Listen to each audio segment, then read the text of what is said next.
नमस्कार विद्यार्थीगण, हिंदी की कक्षा में आपका स्वागत है। आज हिंदी में हम पाठ 17 जो कि आपकी व्याकरण से है अनुच्छेद लेखन, पैराग्राफ राइटिंग अंग्रेजी में कहते हैं, इसके विषय में फिर से जानेंगे।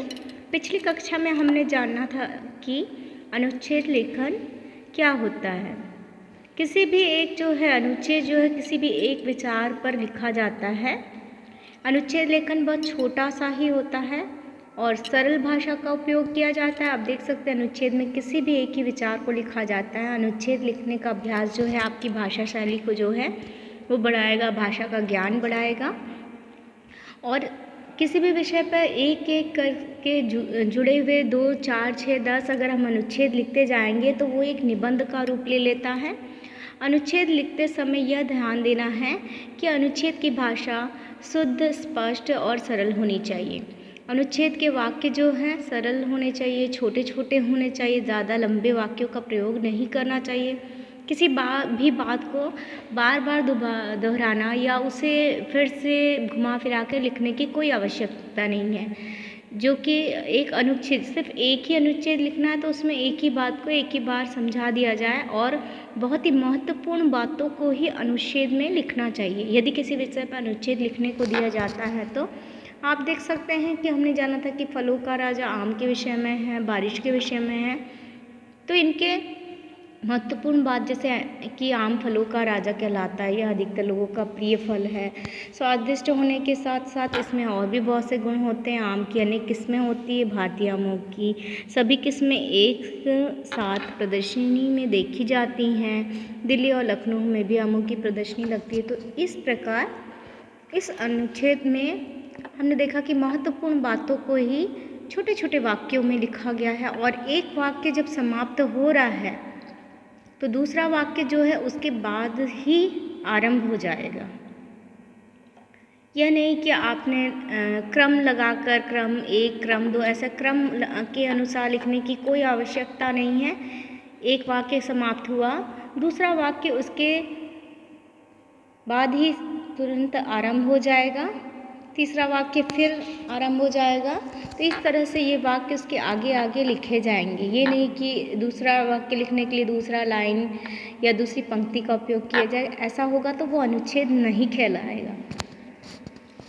जैसे कि यहाँ पे बहुत सारे विषय दिए गए हैं आपकी जो अपनी अभ्यास पुस्तिका में, इन सब विषयों पर एक एक अनुच्छेद आपको लिख कर देखना है। जैसे सब्जियों का राजा आलू है, नानी का गांव है, हमारा विद्यालय, गर्मियों की छुट्टियां, जंगल की सैर। तो एक अनुच्छेद मैं आपको लिख कर बता रही हूँ। देखिए, आज हम यह अभ्यास करेंगे। पाठ 17 अनुच्छेद लेखन में मैंने आज सब्जियों का राजा आलू के विषय में बताया। इस पर हम एक अनुच्छेद लिखने का प्रयास करेंगे। देखिए किस तरीके से मैंने लिखा है। आलू एक सब्जी है, यह बहुत पौष्टिक तथा स्वादिष्ट होता है। किसी भी सब्जी के साथ मिलाकर इसे बना सकते हैं, सभी को पता है। इससे सब्जी का स्वाद बढ़ जाता है। आलू गोल तथा अंडाकार होता है। आलू ज़्यादातर भूरे रंग का होता है। यह ज़मीन के अंदर उगता है।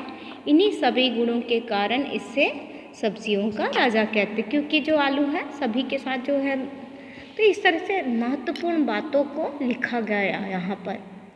ज़्यादा बातें नहीं लिखी गई, सिर्फ जो महत्वपूर्ण बातें, ज़रूरी आवश्यक बातें हैं और उसे सरल एवं स्पष्ट शब्दों में बताया गया। अब यदि ऐसे इससे जुड़े हुए, आलू से जुड़े हुए और एक अगर अनुच्छेद लिखते हैं, फिर और एक लिखते हैं, ऐसे 5, 6, 10 अगर अनुच्छेद लिखेंगे तब वह निबंध का रूप ले लेगा। परंतु हमें यदि कहीं हमें जब आदेश मिल रहा है कि सिर्फ अनुच्छेद लिखना है तो हम इतना ही लिखने का प्रयास करेंगे। गृह कार्य आप देख सकते हैं। गृह कार्य में मेरा विद्यालय पर आप लिखेंगे। आप अपने शब्दों में सटीक शब्दों का प्रयोग करेंगे, सरल शब्दों का। और यह बात का जो गलतियाँ जो है मुख्यतः बच्चे जो है एक गलती जो करते हैं कि एक वाक्य लिख के नंबर 1 या क्रम 1, क्रम 2, क्रम 3 अलग अलग पंक्ति में लिखते हैं। तो ऐसा करना एकदम अनुचित होगा, यह गलत हो जाएगा, फिर यह अनुच्छेद नहीं कहलाएगा। तो अनुच्छेद लिखने का सही तरीका हम जाने हैं और इस तरीके से आप जो है अगला जो विषय आपको दिया गया इस पर लिखने का प्रयास करेंगे। धन्यवाद। आप सभी का दिन शुभ हो।